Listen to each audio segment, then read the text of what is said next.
asawa na minamahal, nirirespeto, tinatanggap, kinakalinga, at nais mong magalak.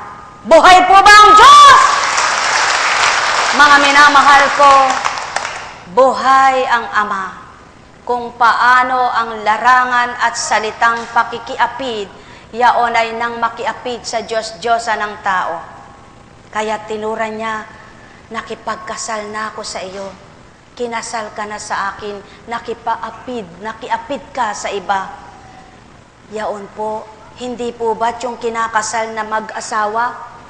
Pag nakiapid siya sa iba, natatalikdan yung kanyang asawa. Ganyan po ang relasyon sa Panginoon. Kapag nakiapid ka sa iba, makakalimutan mo siya. Buhay po bang Diyos? Kaya kailangan damhin mo siya sa tuwina sa puso mo.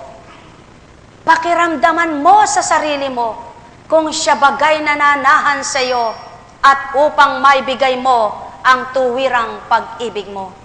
Hindi yaong pakunwari lamang ang pagtanggap at pagmamahal. Mga mahal ko, ang pag-ibig ng Kristo'y iba. Ang pag-ibig ng tao'y kaiba. Subalit kung tinanggap mo ang Kristo, ang pag-ibig ng Kristo'y mawawangis sa iyo at ang wangis ng Ama na tulad ng ginawa sa anak niya ay magagawa niya rin sa iyo. Buhay po ba ang Diyos? Katotohanan, itong aking tuturan, ang may pandinig ay nakarinig. Buhay po ba ang Diyos? Kumusta na po? Opo.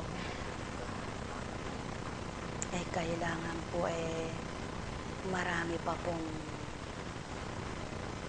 dapat araw, kaya lang uuwi ka na. At sa edad mo na yan, talagang mahihirapan ang ibalik sa katawang bata. Ano po? Abusado ka rin ng bata-bata ka No? Opo, inabuso mo rin ang katawan mo, kaya talagang ganun. No? Pero huwag kang malumbay. Ang mahalaga, gumaling ang iyong kaluluwa. Gumaling nga ba kaluluwa mo?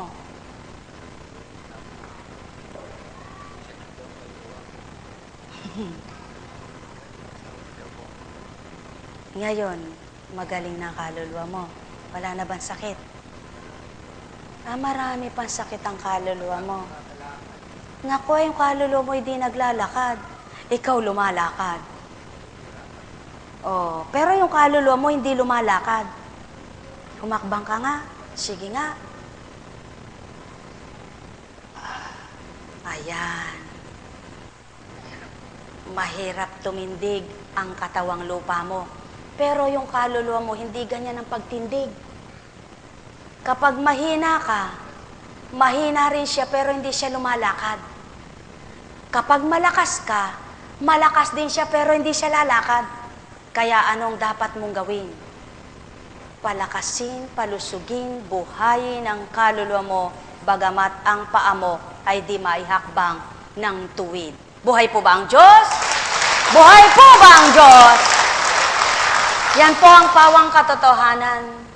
Kung ika'y pasyente, na buhay ang iyong pagtitiwala, pananalig, pananampalataya, at di man tuwirang gumaling ang iyong karamdaman sa katawang lupa, subalit lumusog ang iyong kaluluwa, purihin mo ang Ama, sapagkat ang katawang lupa'y susuko, papanaw, mawawala sa lupa, subalit may taglay na buhay na walang hanggan ang kaluluwang lilisan. At yan ang mahalaga sa'yo. Buhay ba ang Ama? Sulong, uupo ka na. Buhay po ba ang Diyos? Buhay po ba ang Diyos?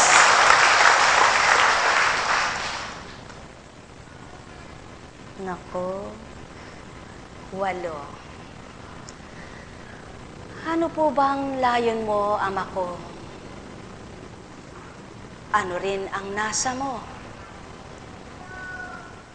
Idatal mo, tutup din ko. Iluwal mo, ituturan ko. Buong kababaang tatalima ako sa iyo, pagkat buong buhay ay inyalay ko na ito. Yan ang marapat na sa tuwina, sambitin ang nakikipagtotoo, upang ang kamti nila ay tuwirang kalayaan. Kung pinalalaya mo ang sarili mo, inyalay mo ng tuwiran. Ama naman magbibigay ng wala kang kamalayan.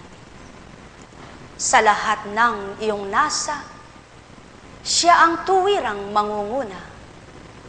Sa lahat ng di mo kaya, siyang magbibigay ng lakas upang ito'y makaya mo. Anong baga ang di mo lalabanan? Kung ang paglaban ay nasa iyo, huwag lamang pakikipagtalo at pakikipag-away sa walang kabuluhan ito, kundi ang ipaglaban mo ay ang pananampalataya mo. Kasama mo ang Kristo, kaagapay mo, Espiritu. Buhay po ba ang Diyos? Buhay po ba ang Diyos? Ayan. Mga minamahal ko, yan po ang pawang katotohanan na hindi kayang damhin ng tao. Katulad po yung kaganapan at binabahagi ng mga alagad ko. Salamat po sa Ama, sapagkat 2 gabi po ako na hindi pinakipag-vigil ng Panginoon upang maiyalay kong puspos ang sarili ko sa pakikipagniig sa Kanya. Na alas 5 ng madaling araw, nagpupuri hanggang alas 6.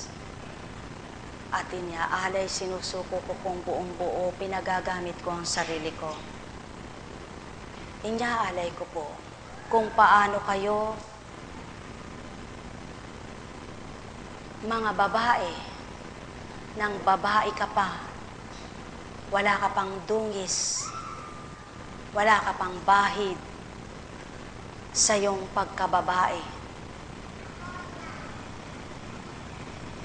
Naminithi mo sa isang katauhan mo lamang iaalay, may galak sa puso mo na makuha kanyang malinis, galak na galak ka, maging ang totoong lalaking sa'yo'y nagmahal, may pagmamalaki ka.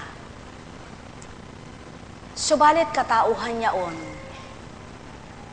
hindi pinagmamasdan ng Ama ang katauhan ng sinuman. Maliban ang puso mo, ang siyang pakasuriin niya, na kapag tinanggap mo ang ganap sa iyo, ang kalinisay idaratal, mapaparang karumihan. Kaya't ikay kanyang babaguhin at di na pagmamasdan mga nagawa mo kasalanan. Kaya't kung ang tao ay tuwirang may takot at pagmamahal, kung paano'y sinuko ang katauhan, gagawin niyang marapat na maging tapat magpakailanman. Ang may pandinig ay nakarinig. Buhay po ba ang Diyos?